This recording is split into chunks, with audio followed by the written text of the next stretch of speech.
This is a Sukkot story. This is the happy side. You see a sukkah.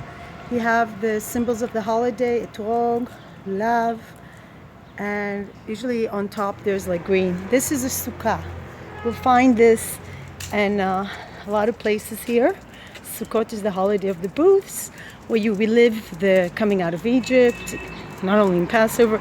Those are the days people lived in the desert, and you have mostly just, lots of food and enjoy things.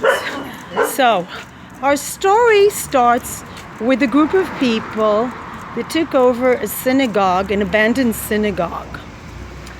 And the name of the synagogue, ironically, is Or HaTzafon, which means the light of the north. Now, what does it mean, light? Light for me is enlightenment. It's to add something to the world. It's love. For me, it's peace. To respect other people. To respect all living beings. But let's look at the situation was, I kept telling them, they brought their children and left them outside at the entrance, screaming, hitting each other, playing with garbage, unsupervised. And then they were hanging on the tree, the banana tree at the entrance. I said, stop it, to the children. I explained to them, it harms the tree. I explained it again and again. Unfortunately, this group of people come from a settlement called Itzhar, where they uproot olive trees, and then people speak about Israel. And look at this. This is our present from Or HaTzafon. This is the light of the north. This is what you get when people from Itzhar come to your neighborhood. Destruction of trees. Are we Palestinians? No. Why did they destroy the banana tree? Because they could. Because they could, and they have no respect for public sphere. They have no respect for trees, and they don't respect the pasuk that says, Ki Adam etz hasadeh, that the tree is like a human being. So they have their little sukkah, they will sit and pray, and the children will continue to stamp their feet on the tree and to continue to destroy it. Does anybody care? I care. I care about helpless beings that are destroyed. Why did they destroy the tree? We didn't do it. So, logic. Why would a tree all of a sudden break? There was no storm. Why? The children that are pulling constantly on its branches, no, they didn't do it. No, they didn't do it. Well, this is what our entrance looks like after people from Itzhar moved in attempts to make people more religious, because it's really important to destroy trees, isn't it? It's really important to destroy in the name of God or whatever. But we're not Palestinians. Why did they destroy our tree? Why did these people destroy our trees? Why are their children hitting each other in violence? Because children copy what they see. This is their role model. Look what the entrance looks like after settlers from Itzhar come in. Pray to God. God, do you care that they talk to you? Or do you care about trees? Do you care about a building? Do you care about territory? Or do you care about trees? Well, do a better job in protecting our trees. Obviously, there's not enough prayers for trees. This is despicable distortion of what religion should be.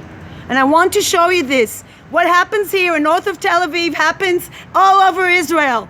There are people destroying trees just because they see it, because they can.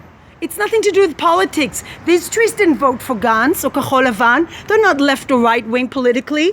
This tree has no political aims. It is not cultivated by Palestinians. It was planted by private people in a private entrance. But this is what happens when extremists move in your neighborhood.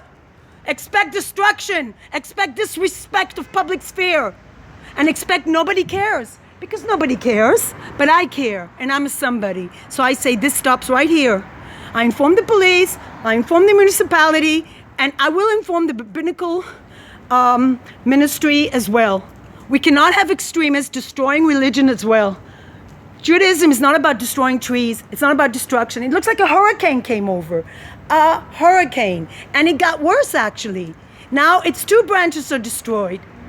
Thank you so much for destroying our trees and destroying the ethics of our religion, distorting it, humiliating women, making them wear long clothes, leaving children abandoned while you pray to God, leaving them to hit each other, not give them any sort of boundaries or ethics. This tree it's worse. It's worse. I guess by the end of Sukkot, there won't be a tree anymore. There'll be a synagogue. That's what will be.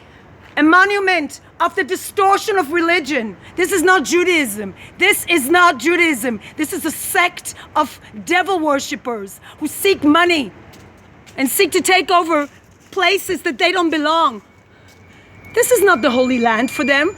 This is just power. And the children, the way their children behave, hitting each other constantly, is exactly the sort of ethics these sort of people spread. It's not Judaism. When you read the news, these are not Jews. These are a cult. They come to Israel and abuse us through, sadly, extremist politicians. This is what it looks like. This tree is getting destroyed and nobody seems to care, but we care. We care about living beings that can't defend themselves, because this is a creation. This is also a creation. And people who don't respect trees don't respect human beings.